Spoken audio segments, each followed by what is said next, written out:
오늘은 빌립보서 3장 말씀 일부를 본문으로 삼았지만 사실은 빌립보서 강해입니다. 왜냐하면 지금 우리 그리스도인들의 가장 중요한 덕목인 이 구원에 관한 내용인데, 그거를 이제 여기 본문에서는 시민권자, 하늘의 시민권자, 이런 그 상징적인 표현을 하셨기 때문에 과연 하늘의 시민권을 받을 수 있는 자격은 누구인가? 이거를 빌립보서 전체에 주님을 통해서 사도 바울이 기록을 해 놓으셨기 때문에 사실은 빌립보서 강해가 될 수 있습니다. 여러분들 알다시피 시민권이라는 것은 citizenship,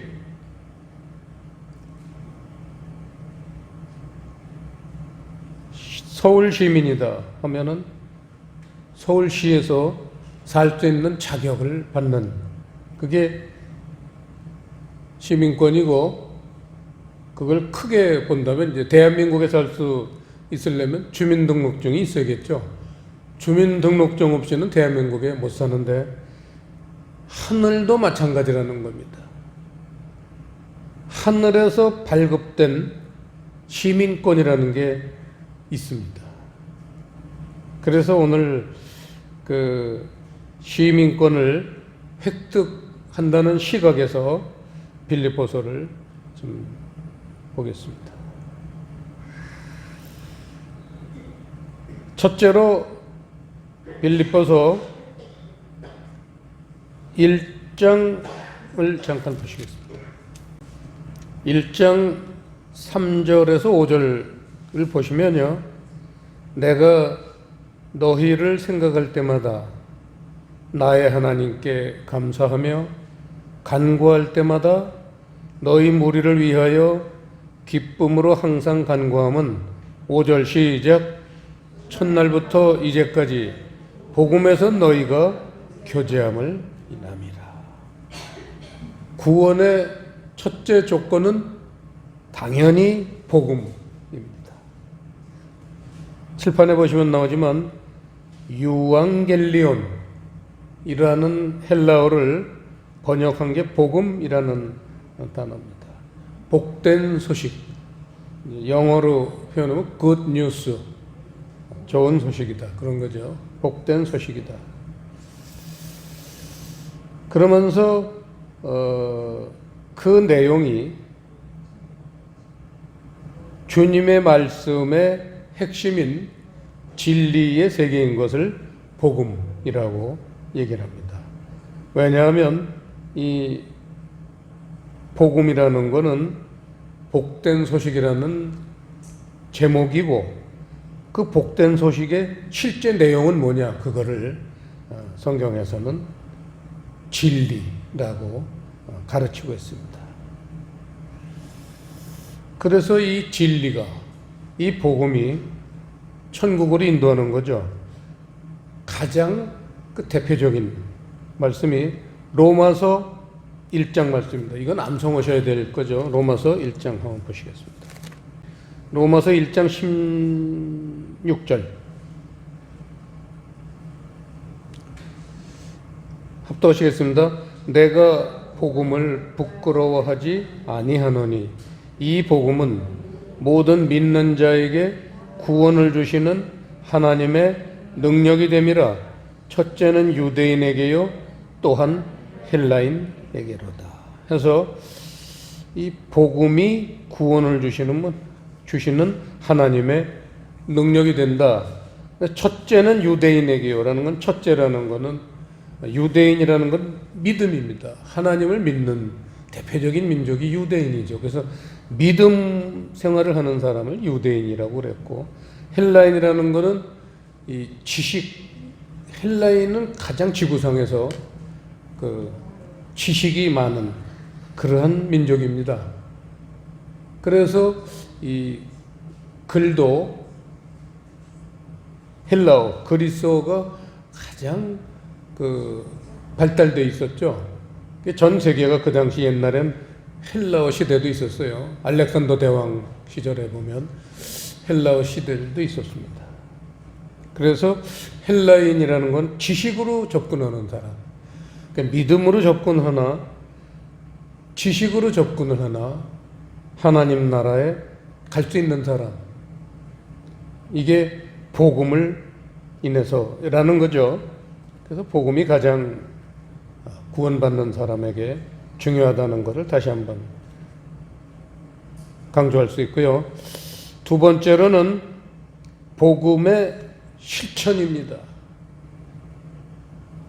소위 복음의 연속성이라고, 한 번만 믿으면 그만이냐, 그게 아니죠.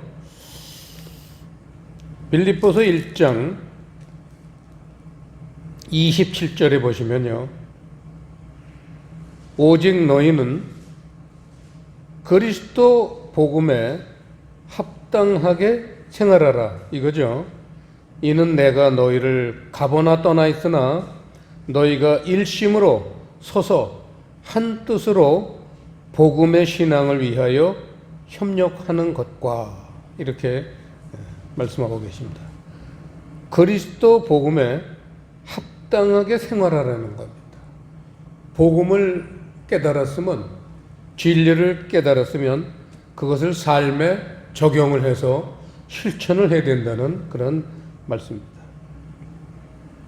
여기서 생활하라 라는 단어는요, 잘 안 쓰는 단어입니다. 칠판에 보시면 폴리티오마이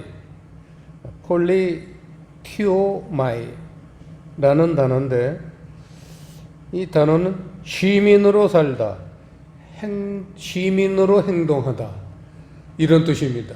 그래서 오늘 시민권자 얘기를 하면서 이 얘기를 한 거죠. 천국의 시민권자를 가진 사람은 누구냐? 복음을 영접하고 마음으로 받아들이고 또 그 복음을 생활에 합당하게 적용하는 사람, 이거를 27절에서 말씀하고 있습니다. 그 다음에 이 복음 다음에 구원을 얻는데 중요한 실천사항은 2장에 나와 있습니다. 2장 2절에 보시면요, 마음을 같이 하여 같은 사랑을 가지고 뜻을 합하며 한 마음을 품어. 그리고 5절에 보시면요, 합독하시겠습니다. 너희 안에 이 마음을 품으라. 곧 그리스도 예수의 마음이. 해서 이 사랑으로 가득 차 계신 분이 예수님인데, 이거를 품으라는 거예요. 예수님의 마음을 품으라는 건 우리 마음 속에도 그리스도의 사랑이 가득 들어차야 된다는 거예요. 조금 있어서는 안 돼요. 눈곱만큼 있어서는 안 됩니다. 이게 우리 기독교의 본질이죠. 진리, 그 다음에 사랑, 기독교의 본질입니다. 그런데 오늘 말씀은 본문 속에 아주 중요한 메시지가 들어있습니다. 자, 3장 18절부터 19절, 두 절은요, 그런데 이렇게 살아야 되는 그리스도인들이 그렇지 못한 사람들이 많다, 이 말씀을 강조하시는 겁니다. 많은 사람들이 그렇지 못한 현실을 주님은 직시하십니다. 이건 어느 시대나 똑같습니다. 어느 시대나 예외가 없습니다. 18절 보시면요, 내가 여러 번 너희에게 말하였거니와 이제도 눈물을 흘리며 말하노니 여러 사람들이 그리스도 십자가의 원수로 행하느니라 해서 그리스도 십자가의 원수라는 건 십자가 안 진 사람들 얘기입니다. 교회를 다니면서 예수님을 믿으면서 천국 가긴 원하는데도 십자가는 지지 않는 사람, 이런 사람이 교회 안에 얼마나 되겠느냐? 여러 사람들이라고 번역을 했는데, 이 부분에 원어를 보면요, 폴리스라는 단어인데, 수가 많은, 대부분, 영어 성경에 보면 many 이렇게 되어 있습니다. 거기다가 하나 적어 쓰세요. 그 수가 여러 사람들이라는 단어, 이 폴리스하고 동의어가 있는데, 고린도전서 10장 5절. 전에 여러 번 저희 교회에서는 봤던 겁니다. 한번 찾아보겠습니다. 고린도전서 10장. 고린도전서 10장 273페이지 신약 10장 1절부터 보시면요. 형제들아, 너희가 알지 못하기를 내가 원치 아니하노니, 이거는 이중부정이라고 해서 이건 강조입니다. 꼭 알아야 된다. 이거를 이렇게 이제 알지 못하기를 내가 원치 아니하노니, 이중부정이죠. 이게 국어 문법 시간에 배운 겁니다. 학교 다닐 때.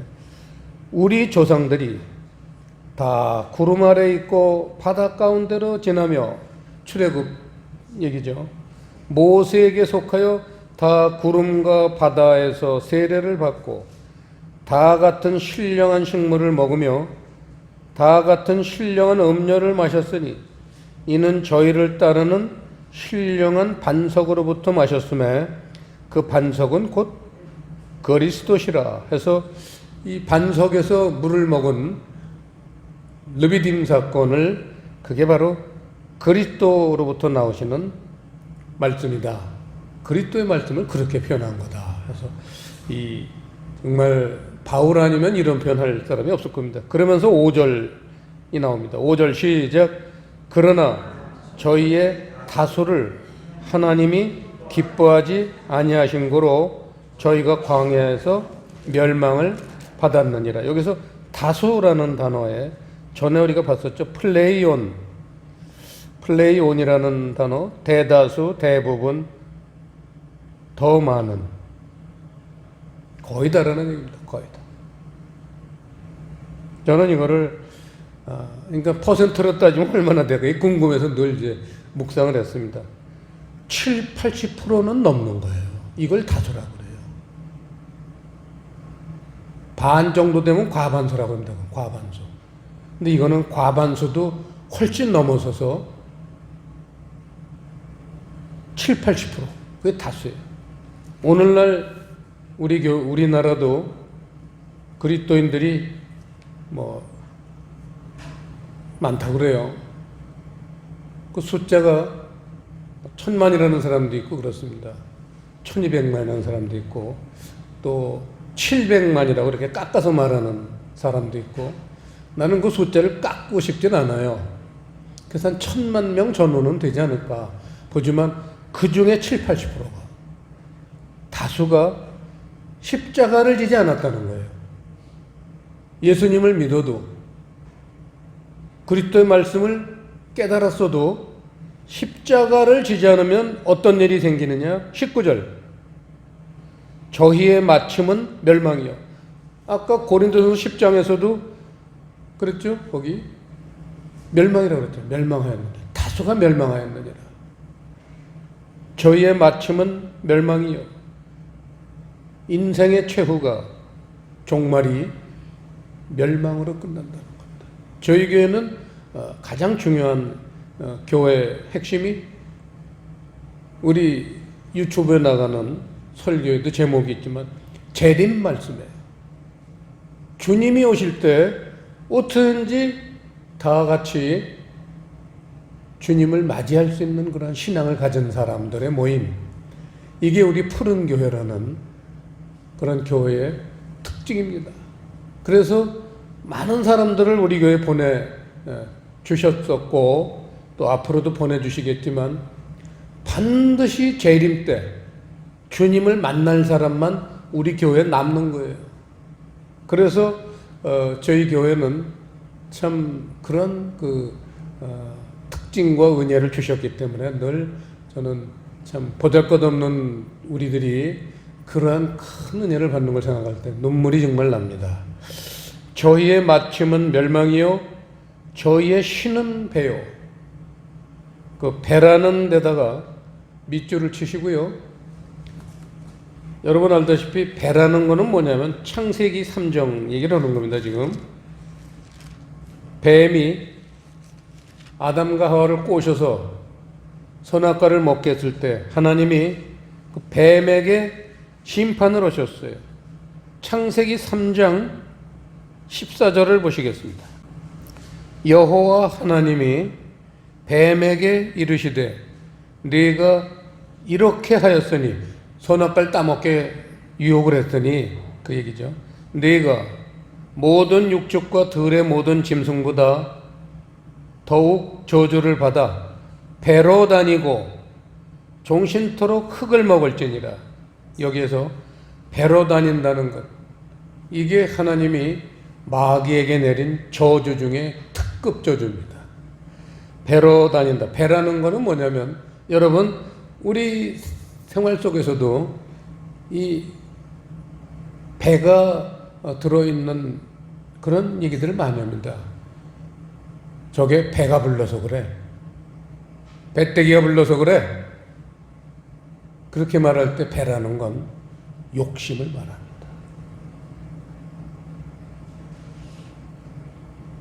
마귀는 이 세상 욕심으로 하나님이 그렇게 가득 채워 주셨어요. 배로 다니라고 그랬어요. 욕심이 아주 그냥 가득할 거다. 종신토록 흙을 먹어라. 이제 이렇게 흙을 먹는다는 건 땅에 산다는 거예요. 하늘엔 못 사는 존재예요. 땅에 사는 존재, 흙을 먹는다는 거. 그래서 본문으로 다시 돌아오면요. 저희의 19절, 저희의 신은 배요. 욕심이 신이라는 거예요. 십자가를 지지 않는 사람들은 왜 안 졌느냐? 욕심 때문에 십자가를 안 졌는데 욕심이 자기의 하나님이라는 거예요. 그걸 어떻게 포기해? 돈, 권력, 그냥 가진 못된 짓. 그 영광은 저희의 부끄러움에 있고 영광은 개뿔이고 부끄러움밖에 없다는 거예요. 영광이 부끄러움이라는 거예요. 땅의 일을 생각하는 자라. 그래서 아까 흙을 먹는다고 똑같은 겁니다. 욕심껏 살기 때문에 땅의 일, 세상 일, 세상에서 벗어나질 못하는 인간. 그게 누구냐? 십자가를 지지 못한 사람. 십자가라는 것은 그 욕심하고 정욕, 욕심과 정욕을 어떻게든지 청산해야 되는데 그게 한 번에 안 돼요. 뭐 어느 날 기도했더니 싹 없어졌어요. 내 마음속에 욕심이 싹 없어졌어요. 그건 안 돼요. 바울도 나는 날마다 죽노라 했어요. 기라성 같은 성경에 나오는 우리 믿음의 선배들도 한 번에 그렇게 해결한 사람이 없습니다. 매일 조금씩 없애는 거예요. 십자가는 매일 지는 겁니다. 십자가를 깨우려면요, 그 사람이 그만 오늘 우리가 보고 있는 그런 구원받는 그런 사람들의 대열에서 자기도 모르게 벗어나 있고 결국은 좋은 결과를 보지 못하는 사람이 될 겁니다. 그래서 우리는 이 시민권자의 자격, 복음과 진리의 말씀과 그 실천과 사랑, 이거를 정말 무엇보다도 비교가 안 되게 절대급으로 귀중하게 생각하고 날마다 그런 것을 실천해야 됩니다. 우리나라가 방금 말씀드렸지만 한 70, 80%가 교회 다니는 사람들이 십자가를 안 진 사람들이에요. 그냥 널널해요. 그러면 어떤 일이 일어나느냐? 유다와 이스라엘 멸망 우리가 늘 보지만 믿는 자들이 그렇게 십자가를 안 진다는 건 다른 말로 표현하면 타락입니다. 믿는 자들이 타락하는 숫자가 많으면요 반드시 변고가 일어나요. 전쟁이 일어나거나 나라가 아주 살기 어렵거나 또 오늘 우리나라 현실 뭡니까? 악한 자들이 지도자로 고개를 뻗쩍 들고 돌아다니는 거예요. 무슨 뭐 있잖아요. 알다시피 사회 지도자라고 하는, 정치의 지도자라고 할 수 있는, 예를 들어 국회의원이라든지 무슨 정당의 간부라든지 이런 사람들이 어제 보니까 어떤 사람이 백과사전, 세계 백과사전에 히틀러와 무슨 그런 별의별 악한 인간들을 총체적으로 이렇게 모아놓은 사람하고 똑같다라고 우리나라 사람이 불명예스럽게 거기 세계 백과사전에 올랐습니다. 그걸 쫙 썼는데 틀린 게 하나도 없더라고요. 제가 읽어봤더니 맞는 얘기예요. 그걸 한 군데 많으니까 세상에 히틀러는 저리 가라예요. 히틀러는 그냥 유대인이 미워서, 자기 어머니가, 히틀러가 소년 시절에 어머니를 참 존경했는데 어머니가 유대인하고, 남편이 아닌 유대인하고 바람을 폈어요. 그때 히틀러 마음속에 결심이 쓴 거예요. 유대인은 지구상에서 한 사람도 남기지 다 죽이리라. 그래서 2차 세계대전을 일으키고 그 유명한 아우슈비츠 그 감옥에 가스를 집어넣어서 600만 명의 유대인을 죽이고, 그리고 전쟁까지 일으킨 거예요. 유대인 죽이려고. 그 히틀러보다도 더 악한 인간이 우리나라 현재 있다는 거예요. 또 그거를 막 박수치고 따라다니고 뭐 존중하는 사람이 굉장히 많아요. 그게 무슨 얘기예요? 교회가 타락했다는 얘기예요. 그리스도인들이 십자가를 안 지니까 이런 일을 보게 하는 거예요, 하나님이. 교회들은 봐라, 정신 차려. 이게 현재 우리나라에 주시는 사실 메시지입니다. 그러면서 하나님은 근본적으로는 거기서 회개해서 모두들 십자가를 지고 그리스도인들이 주님 재림하실 때 다 그 앞으로 휴거당하는 그런 사람들이 되길 원하시지만, 워낙 지금 타락한 그 강도가 높고 세기 때문에 우리나라 그리스도인들이 봐라, 너희가 사는 동시대에 이 지도자들을 봐라. 왜 그런 사람들을 내가 내보냈겠느냐? 너희들이 바로 살지 않기 때문이다. 이게 재림을 바라는 그리스도인들의 가장 중요한 메시지입니다. 은혜 받고 그런 거는 이거부터 청산한 다음에 은혜를 받아야 돼요. 그래서 오늘 우리 푸른 교회를 통해서 하나님이 이러한 경고 메시지를 주시니까 우리 그리스도인들은 정말 정신 차리고 날마다 남 생각할 거 없어요. 내 생각해야 돼요.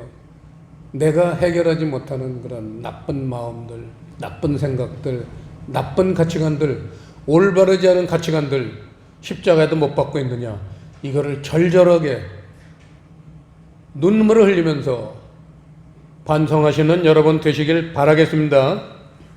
기도하시겠습니다.